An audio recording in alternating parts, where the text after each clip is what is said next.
नमस्कार, मैं बीना कुमारी। मंदिर में लगी हैं टाइलें, मस्जिद में बिछा है कालीन, टूटे छप्पर के नीचे पढ़ रहे हैं यशवंत और आशीन। जी हाँ दोस्तों, जब रात सत्ता, धर्म और नफरत का जहर घोल रही हो, उस दौर में स्कूल और अस्पताल की सूद लेने वाला भी कोई हो, यह कल्पना करना भी बेमानी है। संसद में महंगाई, भ्रष्टाचार, बेरोजगारी पर चर्चा हो, यह कल्पना करना भी बेमानी है।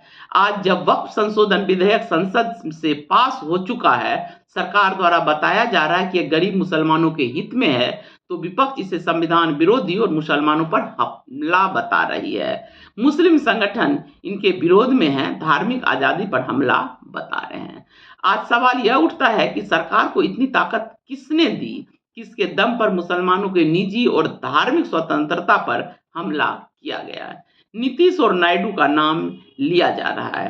वक्फ बिल पास कराने का दोषी नीतीश और नायडू को माना जा रहा है। हाँ, यह पूर्णतः सत्य है। नीतीश और नायडू सरकार का इस बिल पर समर्थन नहीं करते तो यह बिल गिर जाता और मोदी जी को इस्तीफा देना पड़ता।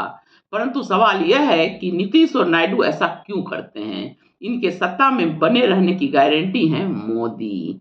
नायडू को आंध्र प्रदेश में किए गए मुफ्त चुनाव रेवड़ी को पूरा करने के लिए केंद्र से पैसा चाहिए।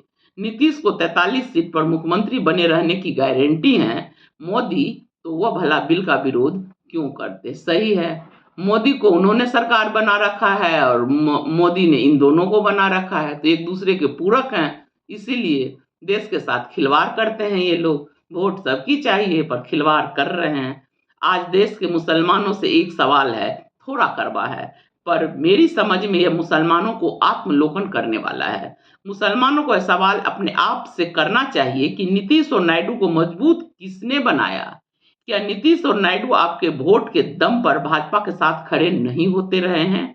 नीतीश 20 साल से भाजपा के साथ हैं और आपका एक बहुत बड़ा वर्ग नीतीश को वोट दे रहा है।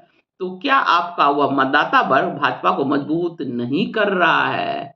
गलती तो आपकी भी है। आपको पता है कि नीतीश किसके साथ खड़ा है, फिर भी आप उनके साथ खड़े हैं, नीतीश कुमार को मजबूत कर रहे हैं। तो सवाल यही उठता है कि अगर आप खुद भाजपा को मजबूत कर रहे हैं, तो अब विधवा विलाप क्यों कर रहे हैं? भाजपा को मदद करके आप एक धर्मनिरपेक्ष राष्ट्र की कल्पना तो नहीं कर सकते हैं। मुसलमानों ने कई बार उत्तर प्रदेश में मायावती को वोट दिया। आज मायावती किसको मदद कर रही है यह बताने की जरूरत तो नहीं है। ओवैसी किसको मदद कर रहे हैं यह भी किसी से छुपा हुआ नहीं है। आज जरूरत है भाजपा और उसके घोषित और अघोषित बी टीम से सावधान होने की। अगर लोकतंत्र बचा रहेगा तो कानून तो बदलते रहते हैं। वक्फ बिल के जरिए सरकार समाज में मुसलमानों के प्रति नफरत को और गहरा गहरा करना चाह रही है ताकि लोकतंत्र को समाप्त कर सके। टू मच डेमोक्रेसी जैसा शब्द भी अब बोला जा रहा है। बिहार में चुनाव है, ध्रुवीकरण भाजपा को फायदा पहुंचाता है। नीतीश भी इस ध्रुवीकरण और नफरत के लाभार्थी रहे हैं। इसलिए वक्फ बिल पास कराया गया ताकि बिहार चुनाव में माहौल बनाया जा सके।